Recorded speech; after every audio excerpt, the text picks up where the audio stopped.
Welcome to Living Practice, the podcast where we explore creativity and spirituality and how they intersect with our daily lives. I am coming to you from a thunderstorm on Tuesday night. My family is asleep, and since it's summer vacation, I am staying up a little bit later than everybody these days just to get a little extra me time, usually extra creativity time to work on what I can't work on during the day.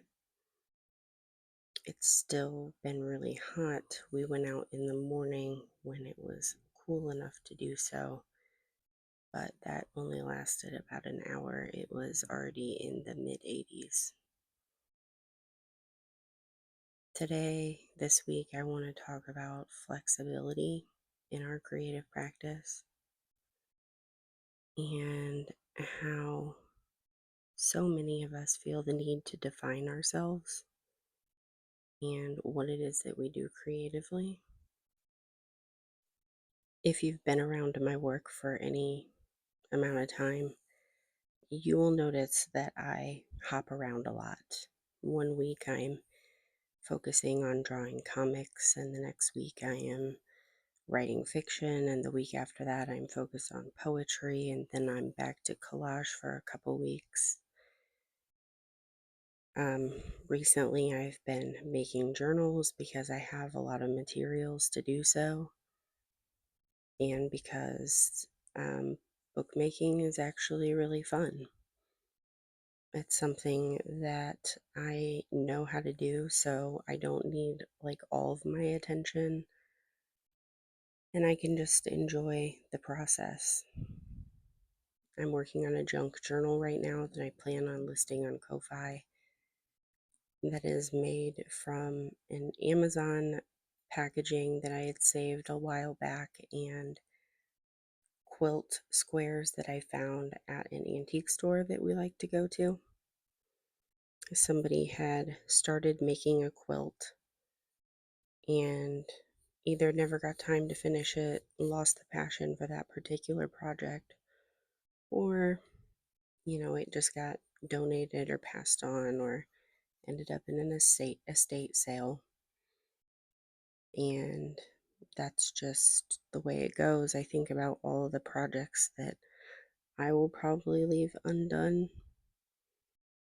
And one of the things that I did today was I wrote my next installment of Refraction Road for my fiction Substack, which is something that got put to the back burner because the first half of the year has really kind of kicked my butt on like the day-to-day level. There's just been a lot going on.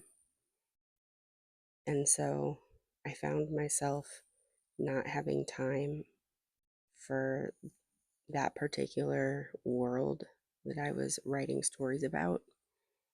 I had been writing fiction that I've been trying to submit to lit mags recently, which is new for me, but it was interesting to return to something that I haven't been doing for 6 months and find that I was still very passionate about the project.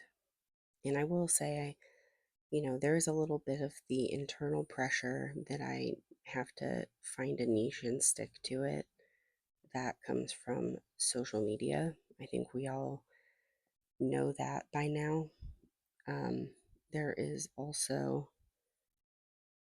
just this like nagging feeling as somebody who was a gifted kid that I have to find my purpose and know what it is that I'm meant to do. And it needs to be like one thing that I'm an expert at. And I have ADHD, and I'm somebody who is coming back to their creativity late in life because they got sober. And so that typical path that we think of when we think of someone who's creatively devoted, they're devoted to their creative practice. Um, that's just not the path that I'm going to follow because I'm always going to be exploring and wanting to learn more. I feel like the years that I was drinking, I missed out on a lot that I could have been doing. And so there's just a lot of exploration that I still want to partake in. And so I recently came to the conclusion that I don't really want to find my niche and that it is okay to put things down and pick them back up again. I did that with this podcast, and I feel a renewal in my sense of devotion to getting on the mic and talking to you all about creativity. But it wasn't something that felt nourishing, just a couple months ago. It felt like something that I had to do and that I had no time or space to do. And something that I've realized is that when I feel stuck on something, like I want to draw, but I can't make myself draw because I can't think of what I want to draw, and everybody's work is so much better than mine. It's a lot of inner critic monologue stuff. When I feel stuck in that loop, doing the low stakes activity, doing the other creative things I'm excited about, just makes sense. Sometimes we just need to move our hands. And for me, collage is one of those things that I can always step into it and feel comfortable and feel regulated and get into a flow state. But I think the flexibility aspect comes in when I start to feel the need to define myself to people. I find this happens a lot to me in spirituality because I have very loose interfaith, like customized belief system because I've just done a lot of studying and exploring in that realm as well. And I feel every once in a while this little tug that I have to declare what I am, what I believe. Like I have to declare that I'm an illustrator. I have to declare that I'm a Christian or a witch or whatever it is that week. It's always different. And I find that this isn't helpful. This often, has me not creating, has me ruminating, and leads to me feeling lost and stuck and depressed whenever I'm not creating and I'm not, outside or with my family or doing something I love, like collecting moments is usually a sign that I'm letting the inner critic take over. I'm trying to befriend this aspect of myself because I know that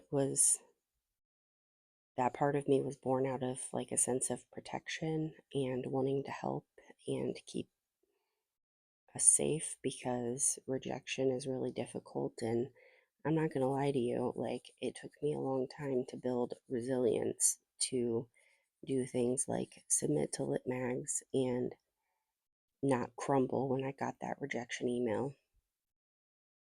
I feel like I'm a lot more practiced at it now, but it took a long time to build my tolerance for that.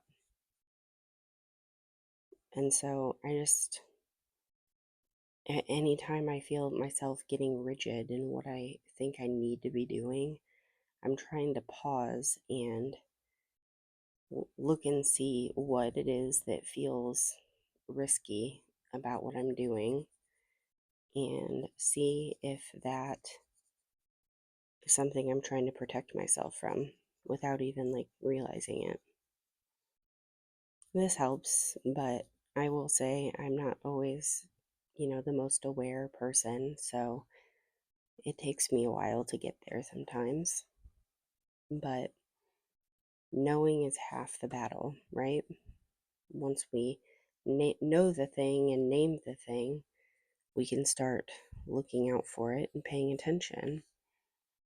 And I think if I continue to acknowledge and show appreciation for my inner critic, but reassure them also at the same time that it's okay and that we can handle the bad things that might happen, then maybe I will keep myself showing up to the page. I do think that there are times when we are creating less. Sometimes we're in a season of not needing to put out as much work, but I find that creating and sharing daily is a form of connection that really means a lot to me. So I try to make something every day. I don't always share it every day, it really depends on life most of the time. But I think that, that commitment, that devotion to our creative lives will, um, continue to be that guiding light, that lighthouse when we start to feel lost or we start to fumble or we start to get too rigid and feel like we can't navigate our way to that sense of ease and flexibility. And I think this also comes down to being more playful. Lately, I've been focusing on the idea of puppet making. I've not actually dove into it because I'm quite the shy person, like in person, and I performed a lot as a kid, but that's something I let go of a long time ago. But I can't get this idea of making puppets out of my head. So we'll see if anything comes of that.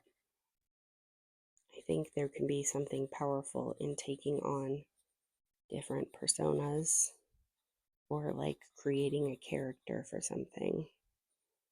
I think that maybe it can help us feel brave in situations like if we have stage fright or get nervous getting in front of the camera.